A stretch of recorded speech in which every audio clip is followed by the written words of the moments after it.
우리가 지난 시간에 지난주에 확인했던 대로 하나님께서 아브라함에게 나타나셔서 두 가지 말씀을 하셨죠. 내가 너의 방패다. 그리고 내가 너의 지극히 큰 상급이다. 하나님께서 아브라함을 그렇게 방패가 되어주시고 상급이 되어주셔서 아브라함의 생애를 인도하셨음을 하나님께서 친히 말씀하셨고, 그 하나님께서 아브라함에게 상급이 되고 또 방패가 되신다는 이 모든 사실들은 오늘날 우리들에게도 성도들에게도 그대로 적용되는 하나님의 말씀이라고, 교훈이라고 말씀을 드렸습니다. 오늘 이 15장 1절을 주님께서, 하나님께서 이렇게 말씀하시고 난 다음에 2절과 3절에서 아브라함이 좀 항변성에 가까운 그런 질문을 하나님께 던지는 것을 보게 됩니다. 그동안에 사실은 하나님께서 아브라함에게 나타나셔서 하나님께서 일방적으로 말씀하셨어요. 창세기 12장에도 보면 내가 너에게 복을 주겠다. 너로 큰 민족을 이루겠다. 하나님께서 말씀하셨고, 12장 그 이후에 나와 있는 내용에서도 가나안 땅에 도착해서도 하나님께서 너에게 이렇게 해주시겠다. 이렇게 말씀하셨고, 13장에서도 하나님께서 나타나셔서 아브라함에게 롯과 헤어지고 난 다음에 말씀하신 내용이 기록되어 있는데, 아브라함의 반응이 그동안까지는 없었는데 15장에서는 창세기 15장 1절에 하나님의 말씀이 있고 난 다음에 아브라함이 질문하는, 사실은 하나님과 아브라함과의 첫 대화의 내용이 소개되고 있는 본문이 이 창세기 15장입니다. 아브라함이 뭐라고 질문을 합니까? 2절에 보니까 아브라함이 이르되 주 여호와여 무엇을 내게 주시려 하나이까? 나는 자식이 없사오니 나의 상속자는 이 다메섹 사람 엘리에셀입니다. 이렇게 합니다. 아브라함이 나에게 무엇을 주시려고 하십니까? 아브라함은 왜 이런 질문을 했을까요? 나에겐 상속자가 없습니다. 왜 이런 질문을 했을까요? 아브라함이 이러한 질문을 던졌다는 것은 그냥 요 순간에 생각해낸 질문이 아니라 하나님의 약속으로 창세기 12장에서 하나님께서 아브라함을 부르셨을 때에 그 약속을 받고 있을 그 시점부터 아브라함이 갖고 있었던 질문입니다. 왜 그렇죠? 하나님께서 아브라함에게 너를 통해서 큰 민족을 주시겠다.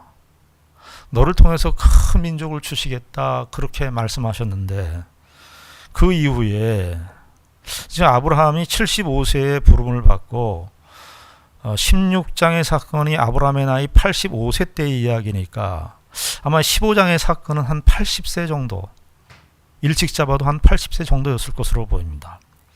그러니까 아브라함이 창세기 12장에서 하란에서부터 하나님께 약속을 부여받고 너를 통해서 큰 민족을 이루시겠다고 하는 그 약속을 해 주셨는데, 아브라함이 12장, 13장, 14장을 거쳐오면서 보니까 하나님께서 가나안 땅도 주셨고, 14장에서는 무엇입니까? 하나님께서 메소포타미아의 연합군에서 승리하게 해주셨어요. 그러니까 창세기 12장 1절과 1절에서 3절에 나와 있는 약속 중에 두 개는 성취가 된 거예요. 하나는 뭐냐면 가나안 땅에 도착했죠.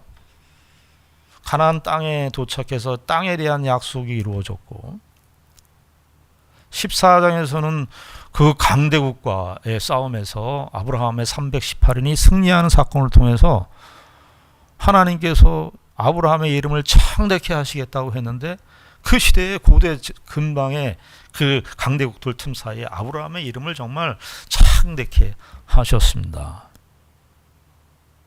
하나님의 약속이 어떤 면에서 땅도 약속이 이루어졌고, 하나님께서 아브라함의 이름을 창대케 하시겠다는 그 약속도 14장에서 정말 너무나 아름답고 드라마틱하게 그 14장에서 하나님의 약속이 이루어졌습니다.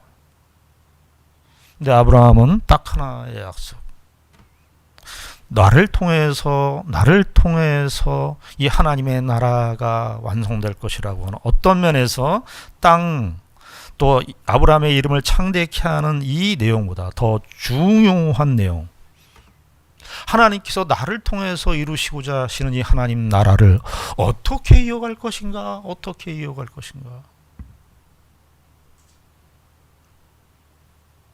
나를 통해서 천하 만민이 복을 얻겠다고 하는 그 약속을 이루셨는데, 땅에 대한 약속도 어느 정도 성취가 됐고 자신의 이름을 창대케 하시는 그 약속도 이루어졌는데, 나를 통해서 하나님 천하 만민이 복을 받는 그 약속을 이루시겠다고 했는데, 그러면 저에게는 후손이 있어야 되지 않겠습니까? 나를 통해서 많은 천하 만민이 태어나겠다고, 천하 만민을 주시겠다고 하셨는데, 그러면 저에게 있어서 가장 중요한 것은 후손이 아니겠습니까? 아브라함은 가만히 보니까 하나님의 약속 창세기 12장에서 75세 때 부르심을 받은 그 이후부터 계속해서 사실은 이 약속을 생각해 왔던 것으로 보입니다. 그런데 아브라함이 자신의 뒤를 이어서 하나님 나라의 이 상속을 이어받을 사람이 누군가에 대해서 아브라함이 항상 생각하고 있었는데, 가장 가능한 수단이 누구였냐 하면은 롯이었습니다. 롯이 함께 떠났잖아요. 그런데 창세기 14장에서 우리가 알 수 있듯이 롯을 메소포타미아의 그 연합군과의 전투에서 자기의 생명의 위협을 무릅쓰고 전쟁에서 이겨서 롯을 포로에서 탈출시켰는데, 아마 롯을 데리고 오면서 아브라함은 하나님께서 이 롯을 구원해 주시는 이 사건을 보니까 하나님께서 이 롯을 통해서 이 약속을 이루어시겠구나 하는 생각이 아주 가득 찼을 것으로 보입니다. 여러분, 우리가 신앙적인 신자들이 삶을 살다가, 이게 이런 걸 이렇게 이루어지는 걸 보니까 하나님의 약속이 이건가 보다 이 생각을 할 때가 많아요. 하나님의 뜻이 이건가 보다, 이런 확신이 들 때가 있죠. 이렇게 하는 걸 보니까 상황이 이런 식의 상황이 펼쳐지는 걸 보니까 이게 하나님의 뜻이구나, 우리가 그렇게 생각할 때가 많이 있습니다. 그런데 아브라함의 경우에는 롯이 어떻게 됩니까? 롯을 구원해 놨더니 롯이 누구를 따라갑니까? 소돔 왕을 따라서 가는 거예요. 그래서 아브라함이 생각한 게 뭐냐? 롯도 떠나가고, 그러면 자기의 대를 이을 하나님 나라, 자기가 하나님의 약속 때문에 이 삶을 시작했는데, 이 하나님의 약속을 이어받을 그 상속자, 후손은 결국에는 자기 집에서 잘 이은 그 다메섹 엘리에셀이 아니겠느냐. 그래서 2절과 3절에 아브라함이 그 이야기를 하고 있는 거예요. 여기 2절에 이렇게 얘기하죠. 아브라함이 이르되 주 여호와여 무엇을 내게 주시려 하나이까? 나는 자식이 없사오니 나의 상속자는 이 다메섹 사람 엘리에셀이니이다. 3절에 아브라함이 또 이르되 주께서 내게 씨를 주지 아니하셨으니 내 집에서 길린 자가 내 상속자가 될 것이니이다. 여러분, 우리가 이 아브라함의 이 고백을 믿음 없는 고백이라고 말할 수 있습니까? 아브라함의 이 고백은요, 오히려 하나님의 약속을 믿기 때문에 나오는 고백이었습니다. 하나님께서 자신을 통해서 하나님 나라를 이어주시겠다고 하니까 그 하나님의 후손의 약속을, 그러면 하나님 나라를 이을 상속자를 주셔야 되는데 하나님께서 그 약속을 이루어 주시지 않는 거예요. 메소포타미아 연합군과의 승리에서도 아브라함은 이 약속을 생각했던 것입니다.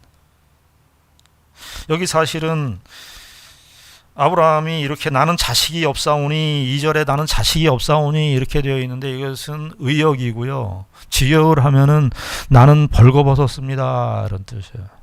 나는 지금 벌거벗고 사는 삶입니다. 아브라함은 자신에게 이 하나님의 약속이 이루어지지 않는 그 사실이, 자기는 이 상속자, 하나님께서 주시는 이 자기의 대를 이을 이 상속자를 주시지 않는 이 사실이 자기는 벌거벗고 수치를 당하는 것처럼 사는 것 같다. 그렇게 고백을 한 거예요. 여러분, 적어도 아브라함은요, 하나님의 약속과 관련 지어서 자신의 인생을 바라보는 거예요. 자신이 메소포타미아 연합군에서 승리하고 자신의 이름이 창대케 하는 것도 중요하지만 아브라함에게 있어서 이 하나님의 약속이 이루어지지 않는 이 사실 때문에 자기는 부끄러운 것 같다는 거예요.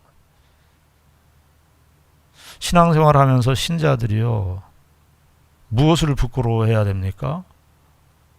저와 여러분들은 인생을 살면서 무엇이 부끄럽습니까? 많이 배우지 못한 거? 많이 가지지 못한 거? 남들이 누리는 거 내가 못 누린 거? 이런 걸로 부끄러워하십니까? 우리가 예수를 믿고 신앙생활하면서 신자들이 이게 뭐라 그러나요? 이게 참 더 창피한 거예요. 예수 믿고 하나님의 백성이 되었는데 세상적인 조건이나 세상적인 어떤 사람들이 말하는, 세상에서 말하는 어떤 조건들이나 외형적 모습이 갖추어지지 않은 것 때문에 부끄러워해요. 그것은 부끄러움이 아니에요.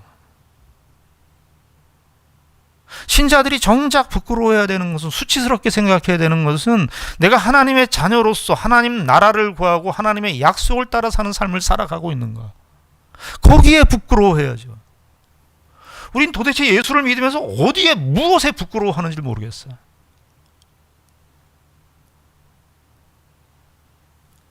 적어도 아브라함은 지금 하나님의 약속이 자기에게 이루어지지 않는 이 사실 때문에 수치스럽다고 생각하는 거예요.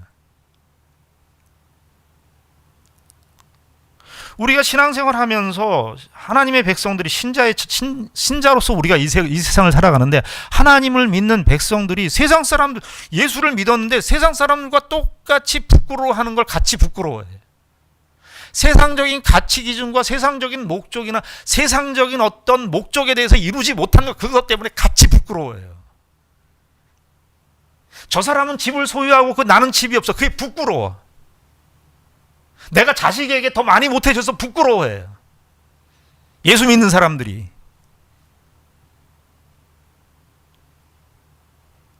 그러니까 그건 뭐가 되냐면요, 가장 더 부끄러운 거예요. 예수 안 믿는 사람들이 안 믿는 가치관 속에서 그렇게 그걸 가지고 부끄러워하니까 그것은 그 사람들이 말이 돼요. 어차피 세상은 그 관점이니까. 근데 예수를 믿는 하나님의 백성들이 이거 가지고 부끄러워해요. 우린 부끄러움의 주제와 수치스러움의 주제와 초점이 오늘 이 아브라함과 같은 수치, 부끄러움으로 가져야 돼요. 성경에서는 절대로 예수를 믿는 하나님의 백성들, 신구약 성경 전체를 통틀어서 하나님의 백성들이 세상의 외적 조건과 외적 형상을 갖추지 못하는 이 사실에 대해서 부끄럽다고 얘기한 적이 없어요. 무엇을 부끄럽게 생각했냐면 하나님의 백성답게 살지 못한 사실에 대해서 부끄럽게 생각했죠. 세상적인 어떤 가치 기준이나 세상적인 어떤 목적이 이루어지지 않는 이 사실에 대해서 부끄럽게 생각한 적이 없어요. 성경에서 얘기한 적이 없어요. 그렇게. 우리는 이상한 데서 부끄러워요. 이상한 데서 수치스럽게 생각해요. 아브라함의 이 고백은 오히려 하나님의 약속을 믿기 때문에 나오는 고백이었습니다. 생각해 보십시오. 지금 80세가 다 돼갑니다. 아브라함의 나이가 80세 정도 되는. 사라는 10살 차이니까 70세. 롯을 기대했는데 롯은 가버렸어요. 아브라함의 이 질문은 하나님의 약속을 믿기 때문에 하는 질문이었습니다. 하나님, 우리들도 하나님께서 저희 예수를 믿고 하나님의 자녀로 살고 있는데 내가 하나님의 자녀답게 살고 있는가? 내가 하나님 나라를 구하면서 살아야 되는데 하나님 나라를 구하면서 사는 인생을 제가 살고 있는지. 하나님. 저에게 은혜를 베푸셔서 하나님의 백성답게 살 수 있도록 주님이 은혜를 베풀어 주시옵소서. 이 세상적인 가치와 흐름 속에서 내 신앙을 지키고 하나님 나라의 백성으로서 드러낼 수 있는 그 힘과 능력을 주시옵소서. 은혜를 베풀어 주시옵소서. 여러분, 이렇게 살면은요, 이 가치 기준을 갖고 있으면 저와 여러분들이 이 세상에 살면서 세상적인 어떤 것들이 부족하고 모자란 이 현실들에 대해서도 그 현실과 조건 속에서도 하나님 나라의 가치와 하나님의 은혜를 드러낼 수 있는 삶으로 얼마든지 역사하신다고요. 사도 바울이 감옥에 갇히고 고난을 당하고 숱한 핍박을 당했습니다. 그래서 하나님 나라의 역사가 가리워졌던가요? 예수를 믿는 신자들은 이 세상의 그 어떤 조건과 어떤 형편과 어떤 조항 속에서도 하나님께서 그의 은혜와 하나님께서 그의 성도된 증거들을 얼마든지 드러내십니다. 부끄러움과 수치스러움의 주제가 무엇인지를 우리가 생각해요. 여러분들이 늘상 되뇌이고 우리가 늘상 되뇌이고 말하는 그것이 우리가 부끄럽게 생각하고 수치스럽게 생각하는 그 대상입니다. 우리의 의식과 생각의 모든 것들이 바로 거기에 달려 있습니다. 그것이 우리의 부끄러움과 수치예요. 여러분 일상 생각하는 주제들이 무엇입니까? 여러분 무엇을 안타까워하고 있습니까? 무엇을 억울해하고 있죠? 무엇을 창피해하고 있나요? 무엇이 여러분들의 인생을 부끄럽게 하고 있는 그 부끄러움의 주제가 뭐냐고요? 그 내용이 뭐냐고요? 아브라함은 여기서 하나님의 약속이 내게 이루어지지 않은 이 사실 때문에 하나님 앞에 질문을 던지는 것입니다. 하나님께서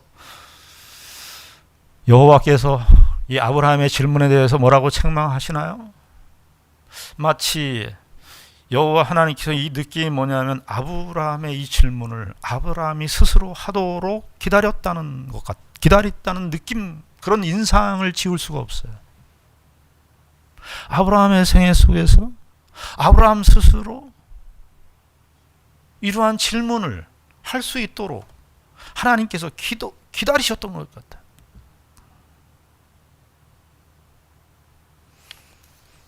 그래서 4절에 보니까 이렇게 말씀을 합니다. 여호와의 말씀이 그에게 임하여 이르시되 그 사람이 내 상속자가 아니라 내 몸에서 날 자가 내 상속자가 되리라 하시고,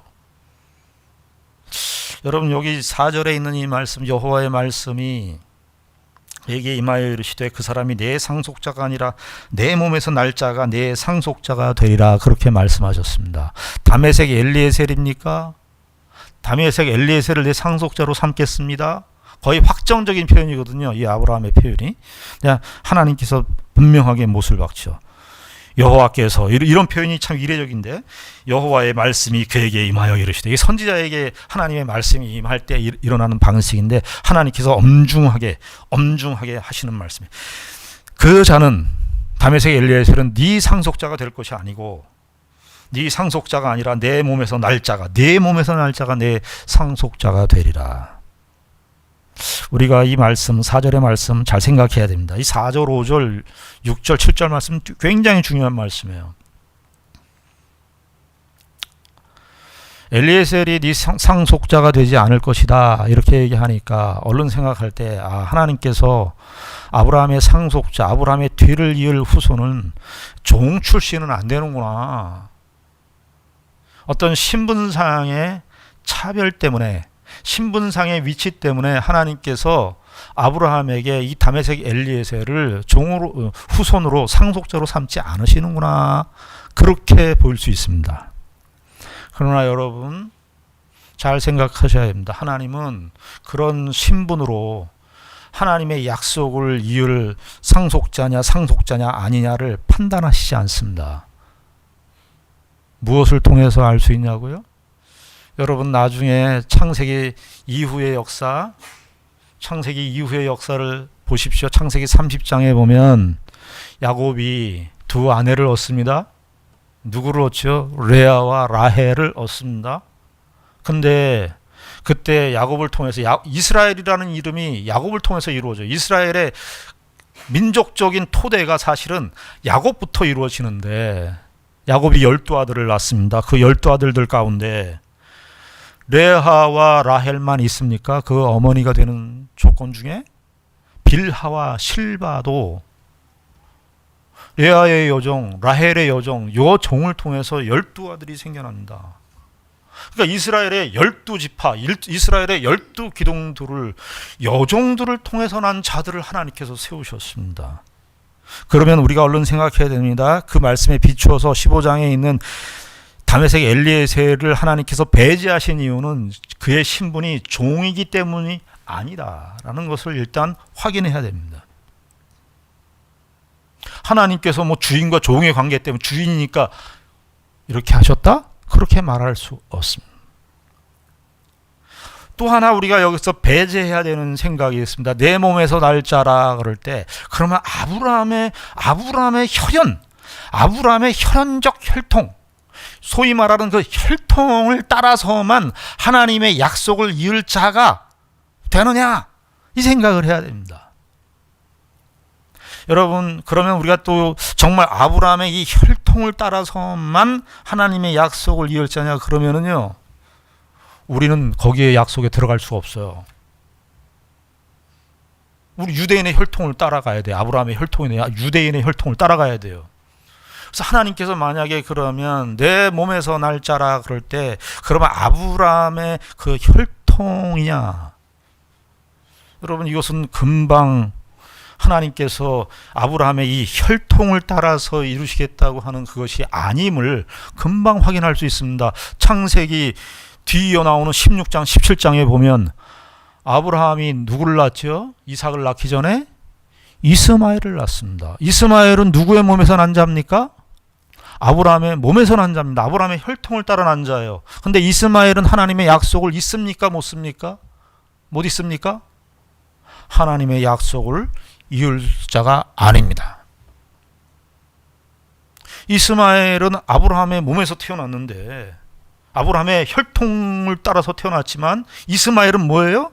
하나님의 약속에는 제외되는 사람입니다. 더 나아가서 이삭이 하나님의 약속을 이어받을 때 이삭의 몸에서 누가 나오죠? 에서와 야곱이 이삭의 몸을 통해서 나옵니다. 한 몸을 통해서 나왔어요. 그런데 에서와 야곱 중에 누가 하나님의 나라의 약속을 이어받습니까? 에서가 이어받나요? 이삭의 몸을 통해서 나왔는데 이삭의 몸을 통해서 나왔는데 아브라함의 혈통을 따라서 나왔는데 거기에서 에서는 하나님의 나라의 약속에 제외됩니다. 누가 하나님 나라의 약속을 이어받냐? 야곱이 하나님 나라의 약속을 이어받습니다. 아브라함의 혈통적 근원을 따라서 나온 사람인데 이스마엘도 배제되고 누구도 배제돼요? 에서도 배제되는 겁니다. 그러면 내 몸에서 날 자라 이 말. 그럼 하나님께서 이 아브라함에게서 내 몸에서 날 자 이 말은 과연 어떤 의미인가? 그것이 5절과 6절에서 밝혀지는 거예요. 5절을 보시기 바랍니다. 5절. 자, 4절에서 내 몸에서 날 자가 내 상속자가 되리라 하시고 5절에 하나님께서 아브라함을 5절에 보면 이렇게 되어 있습니다. 그를 이끌고 밖으로 나가 이르시되 하늘을 우러러 무뼈를 셀 수 있나 보라. 또 그에게 이르시되 내 자손이 이와 같으리라 이렇게 말씀하셨어요. 그러니까 하나님께서 아브라함에게 바깥에 데리고 나가셨어요. 하늘을 봐라. 지금의 하늘은요 공해가 심해서 별을 볼 수가 없지만 이때의 하늘은 아주 초롱초롱한 아주 밝은 하늘이에요. 밤하늘인데 별이 너무나 많아요. 아브라함이 막 세는 거예요. 셀 수 없을 만큼 너의 자손이 이와 같으리라. 그렇게 말씀을 했어요. 그리고 나서 6절에 아브라함이 여호와를 믿으니 여호와께서 이를 그의 의로 여기시고. 여러분 사실 이 6절은요 조금 여기에 없어야 될 것 같은 말씀이에요. 왜냐하면 6절을 빼고 5절과 7절을 바로 읽으면 훨씬 더 자연스럽습니다. 5절을 보시면 그를 이끌고 밖으로 나가 이르시되 하늘을 우러러 무뼈를 셀 수 있나 보라. 셀 수 있나 보라. 또 그에게 이르시되 내 자손이 이와 같으리라. 6절을 띄고 7절 있으면 또 그에게 이르시되 나는 이 땅을 내게 주어 소유를 삼게 하려고 너를 갈대아인의 우르에서 이끌어낸 여호와니라. 그러니까 5절에 하나님께서 이끌고 나가서 무뼈를 셀 수 있나 봐라. 이렇게 수가 많아질 것이다. 그리고 7절 그리고 이 땅은 내가 이 땅을 너에게 줬는데 이 땅을 이끌어낸 나 여호와니라. 5절에서 7절로 넘어가는 게 훨씬 자연스럽습니다. 그런데 뜬금없이 6절이 아브라함이 여호와를 믿으니 여호와께서 이를 그의 의로 여기셨다. 간단해요. 근데 여러분 생각을 해야 됩니다. 이 6절 말씀이 5절과 7절 사이에 왜 끼어 있을까? 만약에 이것을 성경에 있는 내용도로 성경 저자가 이 내용이 일부러 삽입한 내용이 아니고 뭔가 의도한 내용이었다면, 그리고요 아까도 초반에 말씀드렸습니다만 로마서하고 갈라디아서는 교리서신입니다. 교리서신. 야고보서에서도 로마서 4장, 갈라디아서 3장, 야고보서 2장은 이 아브라함의 창세기 15장 6절에 있는 말씀을 다, 어떤 면에서 15장 6절에 있는 말씀을 다 인용해서 주석을 해놓은 내용이에요. 그렇다면 이 6절은 과연 어떤 의미가 있는 것인가? 여기 6절을 보면 아브라함이 여호와를 믿으니 여호와께서 이를 그의 의로 여기셨다, 그렇게 말합니다. 아브라함이 무엇을 믿었다는 거예요? 5절에 있는 말씀은 그를 이끌고 밖으로 나가 이르시되 하늘을 우러러 무뼈를 셀 수 있나 보라. 또 그에게 이르시되 내 자손이 이와 같으리라. 이렇게 하나님께서 말씀하셨더니 아브라함이 뭐예요? 아브라함이 하나님을 믿었다. 믿음이라는 말, 의라는 말 최초로 등장하는 말씀이 15장이에요.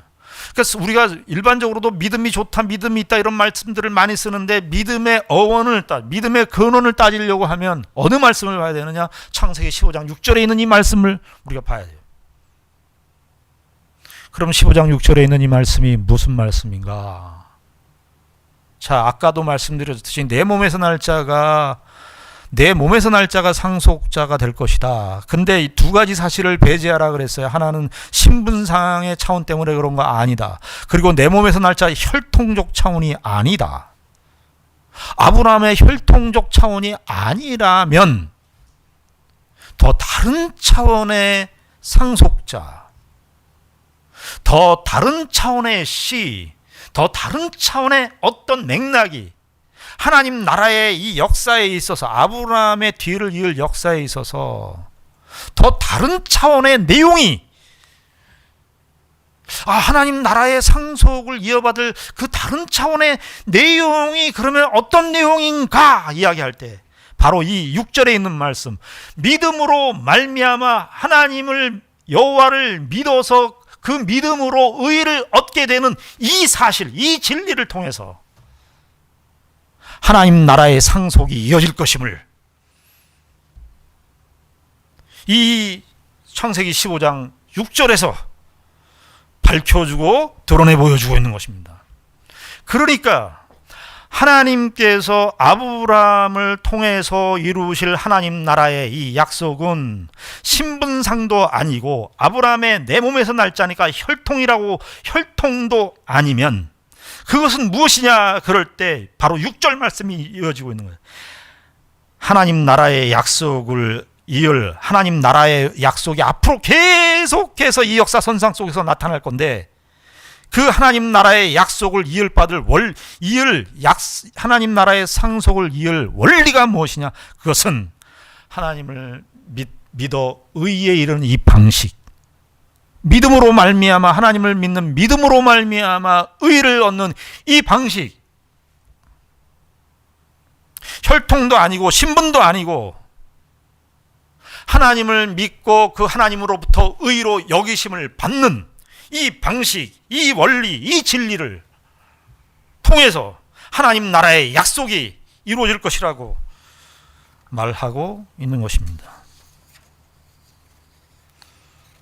이것을 로마서와 갈라디아서에서 말하는데 제가 갈라디아서 3장 6절에 있는 말씀을 이야기합니다. 갈라디아서 3장 6절에 보면 아브라함이 하나님을 믿음에, 이 15장 6절이에요. 아브라함이 하나님을 믿음에 그것을 그에게 의로 정하셨다 함과 같으니라. 7절 그런즉 믿음으로 말미암은 자들은 아브라함의 자손인 줄 알지어다. 신약의 성도들을 향해서 뭐라 그래요?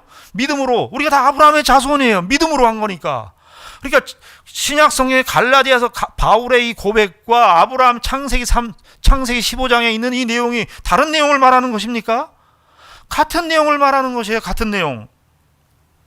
그래서 그런즉 믿음으로 말미암은 자들은 아브라함의 자손인 줄 알지어다. 8절에 또 하나님이 이방을, 그러니까 우리 같은 이방 사람들, 이방을 믿음으로 말미암아 의로 정하실 것을 성경이 미리 알고 먼저 아브라함에게 복음을 전하되, 이게 15장 6절이 복음이라는 거예요. 아브라함에게 복음을 전하되 모든 이방이 너로 말미암아 복을 받으리라 하였느니라. 너로 말미암아 무슨 말씀? 믿음으로 하나님의 의를 획득하는 이 방식으로 모든 사람에게 복을 받았어요. 우리도 다 그래서 아브라함의 자손이 된 거예요. 제가 그 갈라디아서 3장에 많은 내용이 있지만 축약해서 뽑아서 이야기한 거예요. 로마서는 어떻게 되어 있습니까? 로마서 4장 22절에 보면 이렇게 되어 있습니다. 그러므로 그것이 그에게 의로 여겨졌느니라. 이 로마서 창세기 15장 6절을 인용한 거예요. 23절에 보면 그에게 의로 여겨졌다 기록된 것은 아브라함만 위한 것이 아니요. 24절 의로 여기심을 받을 우리도 위함이니 신약 성도들 모두에게도 위함이니 곧 예수 그리스도 우리 주를 죽은 자 가운데서 살리신 이를 믿는 자니라. 하나님의 구원의 도리, 구원의 복음이 15장 6절에서 하나님께서 말씀하신 거예요. 그것을 갈라디아서에서, 로마서에서, 야고보서에서도 인용하고 있죠. 여러분, 요한복음에 보면 요한복음 8장에 아브라함에 대한 아브라함의 언급이 요한복음서 중에 가장, 그 요한복음 8장에 아브라함에 대한 언급이 많이 나오는데, 그때 예수님께서 아브라함과 관련되어져서 무슨 말씀을 하느냐 하면 너희 조상 아브라함은 나의 때 볼 것을 즐거워하다가 보고 기뻐하였느니라. 아브라함은 이때 하나님께서 약속하신 이 약속의 내용이 믿음으로 말미암아 하나님의 의를 획득하는 방식으로 이루어질 것임을 이야기해 주는 거예요. 여기서 우리가 얼른 또 생각해야 되는 것이 뭐냐면 의라고 하는 문제예요. 여기 의라는 말도 처음 썼어요. 왜 믿음으로 말미암아 의로 되었는가? 근데 이 의는 하나님께서 의로 여겨주셨대요. 하나님께서 의로 여겨주셨대요. 로마서식으로 얘기하면 의롭다 칭해주셨어요. 여러분, 이것은 무엇입니까? 창세기 3장의 아담의 타락 이후로 사람들은 의를 잃어버렸습니다. 의를 잃어버렸어요. 노아 홍수 때 심판에 자기의 힘으로 의를 획득하려고 했었던 모든 인류들은 멸망을 당했습니다. 자기 스스로 의를 추구하려고. 아브라함을 부르시기 전에 하나님께서 창세기 11장에 무슨 사건이 있습니까? 아브라함을 부르시기 전에 바벨탑 사건이 있습니다. 노아 홍수 사건, 바벨탑 사건이 그 당시 때 인류의 양상을 보여주는 건데 의의를 상실해버렸어요. 의의를 상실해버렸어요. 자기네 스스로 의의를 획득할 수 있다고 생각했는데 자기네들이 스스로 의롭다고 생각하는 모든 현상들은 멸망이고 심판일 수밖에 없다는 것이 노아 홍수 심판과 바벨탑 사건 심판을 통해서 보여주신 거예요. 인간은 자기 스스로는 이 의의를 획득할 수 없기 때문에 하나님께서 부르셔서 하나님 나라의 상속자로 부르신 이 아브라함 언약 공동체, 이 하나님의 나라는 그들이 스스로 만들어내는 의의를 만들어내는 의의가 아니라 하나님께서 덧입혀 주시는, 하나님께서 여겨주시는 의의를 믿음으로 말미암아 받는 공동체, 하나님의 교회. 그래서 지금도 이 원리로 우리가 예수 그리스도를 믿으면 하나님께서 우리에게 의를 덧입혀, 우리의 의를 덧입는 게 아니라 하나님의 의로 덧입혀. 여러분, 죽어서도 우리가 죽을 때 하나님 앞에 최종적으로 다 심판을 당하는데, 최종적으로 심판을 당할 때에도 무엇으로 나가는 줄 아세요? 우리 의로 가는 줄 아십니까? 예수 그리스도의 의를 힘입어 들어갑니다. 이 구약 성경 아브라함, 최초의 아브라함을 통해서 하나님께서 무엇을 증언하셨냐? 믿음으로 말미암는 의로 말미암아 하나님 나라 아브라함의 후손이 될 이 상속자의 약속을 우리 모두에게 허락하신 것입니다. 여러분, 우리가 받은 구원이 바로 이러한 구원입니다.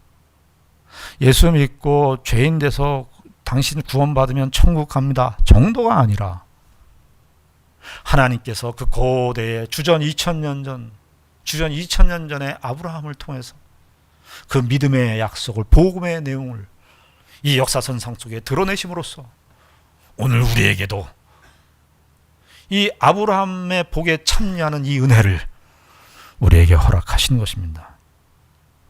여러분, 우리가 이 은혜와 이 구원을 받은 자들인데 막 살면 되겠습니까? 아무 생각 없이 살면 되겠습니까? 이 믿음에 의한 의도, 예수 그리스도를 믿는 믿음에 의한 의를 우리에게 이 허락해 주셨는데, 이 믿음을 주셨는데 아무 생각 없이 사시면 되겠습니까?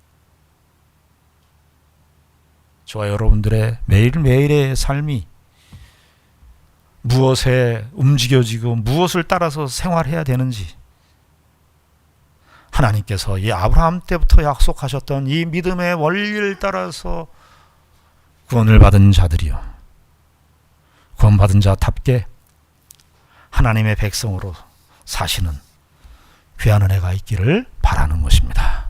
기도하겠습니다. 하나님 아버지, 은혜와 사랑을 감사합니다. 아브라함을 통해서 계시하신 이 말씀의 내용을 통해서 믿음으로 하나님의 의를 덧입어 하나님의 약속이 우리 가운데, 아브라함 때부터 이어진 이 내용이 우리 가운데 이루어지는 것을 보여야 됩니다. 우리가 받은 바 믿음의 내용이 이것이며 구원이 이것입니다. 하나님께서 우리의 인생 속에서 바로 이 구원을 입증하라고 믿음으로 말미암는 이 의의 삶을 드러내라고 하나님께서 우리에게 찾아오셨습니다. 우리 매일매일의 삶이 무엇을 초점으로 삼고 있고, 무엇을 향해서 살고 있고, 무엇을 준비하며 살고 있는지를 돌이켜보게 하여 주시옵소서. 예수님 이름으로 기도드리옵나이다. 아멘.